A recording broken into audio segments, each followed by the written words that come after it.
Live from Minneapolis, I'm Alex alongside my partners Brad and Patrick. Well, Super Bowl 52 has just wrapped up. The New England Patriots have lost to the Philadelphia Eagles 41 to 33. What are your thoughts on the game, Brad? I think it was a very good game. Both teams were in it. Both teams were ahead, especially at the end. The Eagles controlled most of the game, but the Patriots came in late and made it a close ball game. But the Eagles ended up pulling it out. Well, I think the most pivotal moment, other than the fumble, was when Brady didn't catch that ball. He had wide amount of space. If he had caught it, that's a 50-yard gain, and I mean that really just set the Eagles up in a great position. So it's all about the little plays that make the big plays. So, looking back on the season, I know that the Eagles have dealt with injuries all season long. Guys have had to step up and play a new role. So, who do you think was the biggest player to step up and really help this team? It's hard. There were so many players, but I think Corey Clement, honestly, he did the small things during the season, but then in the Super Bowl, in my opinion, he was the MVP. He deserved it. A lot of people say this, but I think it's Nick Foles. Now, first game that he played at the end of the regular season, he was, he wasn't very good. And I think the pressure didn't get to him. He just lived and played a regular game like in practice, and he just was calm, collected, and won it for them. And yeah, I totally agree with you, Patrick. Nick Foles definitely struggled his first couple games as the Eagles starter once again. So what do you think really sparked his confidence in order to win the Super Bowl against possibly the greatest quarterback of all time? Well, it was all about his offensive line making the plays.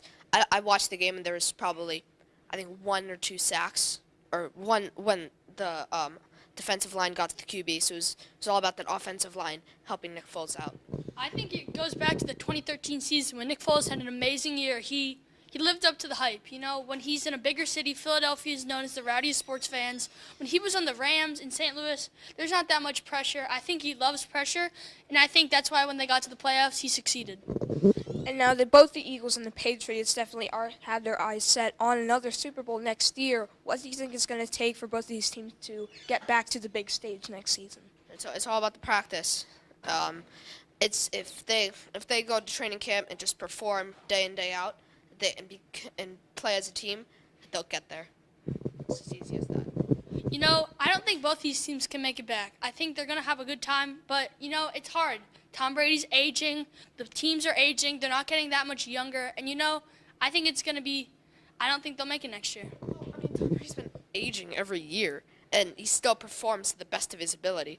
So, I think they both make it back pretty far. So, Brad, you said both the Eagles and the Patriots are not going to make the Super Bowl. So who do you have next year in Super Bowl 53? I have the Rams and the Jaguars. Not many people agree with me. The Rams are a very good team. I think they have the best defense, or the second best defense, and I think the same with the Jaguars. They have the best or the second best defense that is out there. They both got a lot of talent in the offseason. Marcus Peters and Ndamukong Suh, two big names that went to the Rams, and the Jaguars players are getting into their prime, and it's going to be a very good defensive matchup in the Super Bowl. I'm calling it. I believe it is the Patriots yet again, and the Rams. Now, Patriots have some suspensions and some injuries, but it doesn't matter. You just have to go back to working hard, and they do that every day. Belichick and Brady overcome whatever beef they have going on, and they'll make it back. So I know that the Rams had a tremendous offseason these past couple of months, signing big names and big players. So what do you think it's going to take for all these players to group together and, play well together as they did on their former teams? Well, it's just getting used to playing to each other. Same kind of form, same kind of concepts. They just got to get used to playing with each other and not always being the biggest star. I think chemistry, honestly, and chemistry going into the offseason. If you have a close-knit group of guys, especially on the defensive side, you're gonna be around each other. You're gonna get better chemistry, and I think that's what they need to win.